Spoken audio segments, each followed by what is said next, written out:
নমস্কার বন্ধুরা, test best রেসিপিতে সবাইকে স্বাগত। আজকে পেঁপের রেসিপি আপনাদের বানিয়ে দেখাবো। পেঁপে আমাদের শরীরের পক্ষে কতটা গুণকারী সেটা আমরা সকলেই জানি, কিন্তু এত গুণ থাকা সত্ত্বেও আমরা অনেকেই পেঁপে খেতে একদমই পছন্দ করি না। হজমের ক্ষমতা বাড়ানোর সাথে সাথে গ্যাস অম্বলেও পেঁপে ভীষণই উপকারী হয়। আর যারা সুগারের পেশেন্ট আছেন তাদের জন্য তো মহৌষধ। তবে আজকে আমি আপনাদের সাথে খুবই কম তেল মশলায় এই পেঁপের রেসিপিটা শেয়ার করছি। আজকে পেঁপের রেসিপিতে কোনো রকম আলুর ব্যবহার করব না, আলু ছাড়াই রেসিপিটা বানাবো। আর যারা মনে করবেন আলু দিয়ে রেসিপিটা তৈরি করবেন তারা অবশ্যই পেঁপের সাথে একটু আলু মিশিয়ে নেবেন। আশা করছি আমার আজকের এই পেঁপের রেসিপি আপনাদের সবার খুব পছন্দ হবে। ভাত বলুন, রুটি, পরোটা, এই রেসিপি বানিয়ে নিলে খাওয়ার চিন্তা আর থাকবে না। দেখে নেওয়া যাক আমার আজকের রেসিপি। এখানে একটা পেঁপে নিয়েছি। পেঁপের খোসা ছাড়িয়ে ভেতরের বীজগুলোকে ভালো করে পরিষ্কার করে নেওয়ার পর পেঁপেটাকে ঠিক এই রকম টুকরো করে কেটে নিয়েছি। দেখুন, ঠিক এই রকম টুকরো করে পেঁপের টুকরোগুলোকে আমি কেটে নিয়েছি। পেঁপে কেটে নেওয়ার পর ভালো করে পেঁপেটাকে ধুয়ে নিতে হবে, যাতে পেঁপের মধ্যে কষ বা আঠা না থাকে। এবার এই পেঁপের মধ্যে দিয়ে দেব জল।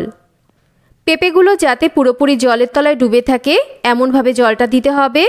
হাফ চামচের থেকে একটু কম লবণ আমরা এর মধ্যে দেব। এবার লবণ দিয়ে পেঁপেটাকে আমরা একটু হালকা করে ভাপিয়ে নেব। পুরোপুরি সেদ্ধ করব না, একটু হালকা করে এই পেঁপেটাকে আমাদের একটু ভাপিয়ে নিতে হবে।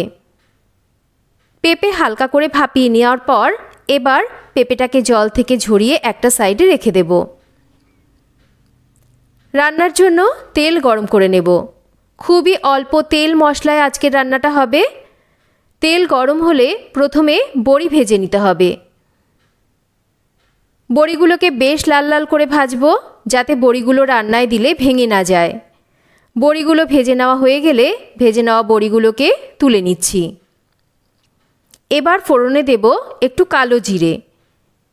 কালো জিরেটাকে একটু ভেজে নিতে হবে। ভাজা গন্ধ বেরোতে শুরু করলে একটা কেটে নেওয়া টমেটো, বেশ কয়েকটা চিড়ে নেওয়া কাঁচা পাকা লঙ্কা আর পরিমাণ মতন লবণ দেব। আজকের রান্নাতে কোনো রকম গুঁড়ো লঙ্কার ব্যবহার হবে না, পুরো রান্নাটা হবে কাঁচা লঙ্কাতে। লবণটা এই সময় দিয়ে দিলে টমেটোগুলো খুব তাড়াতাড়ি নরম হয়ে যাবে। একটু টমেটো আর কাঁচা লঙ্কাকে তেলের ওপর নাড়াচাড়া করে নিচ্ছি। টমেটোগুলো একটু হালকা নরম হয়ে গেছে, এই অবধি টমেটোটাকে ভাজবো। এবার এর মধ্যে আমরা দিয়ে দেব ভাপিয়ে জল ঝরিয়ে নেওয়া পেঁপে। একই সাথে পরিমাণ মতন হলুদ দেব। এবার পেঁপেটাকে একটু ভালো করে নাড়াচাড়া করে রান্না করে নিতে হবে। 2 থেকে 3 মিনিট মতন আমরা পেঁপেটাকে এই রকম নাড়াচাড়া করে ভালো করে রান্না করে নিচ্ছি, মানে পেঁপেটাকে একটু হালকা করে ভেজে নিচ্ছি।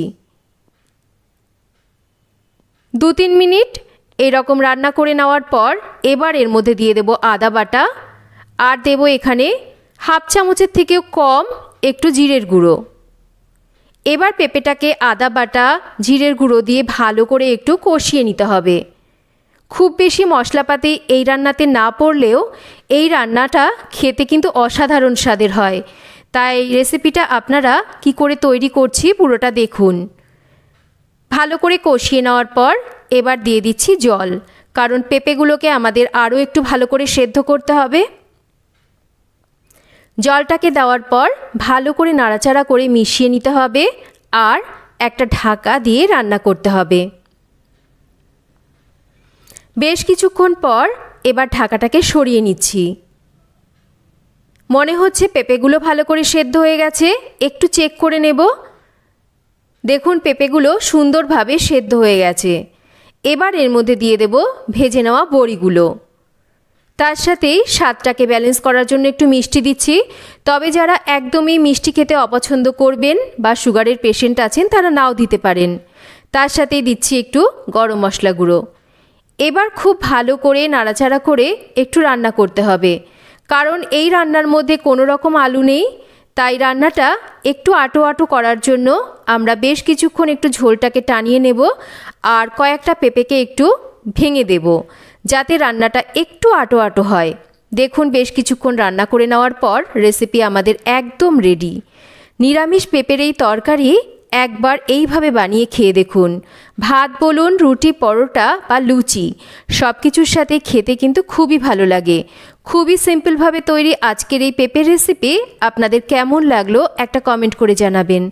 রেসিপি ভালো লাগলে একটা লাইক করবেন, রেসিপিটা শেয়ার করবেন। আশা করছি আপনাদের রেসিপিটা সবার খুব ভালো লাগবে। চ্যানেল যদি সাবস্ক্রাইব করা না থাকে তাহলে চ্যানেলটাকে সাবস্ক্রাইব করবেন। সবাই ভালো থাকবেন। আবার ফিরে আসব নতুন কোনো রেসিপি নিয়ে। এতক্ষণ আমার সাথে থাকার জন্য অসংখ্য ধন্যবাদ। সবাই ভালো থাকবেন, সুস্থ থাকবেন।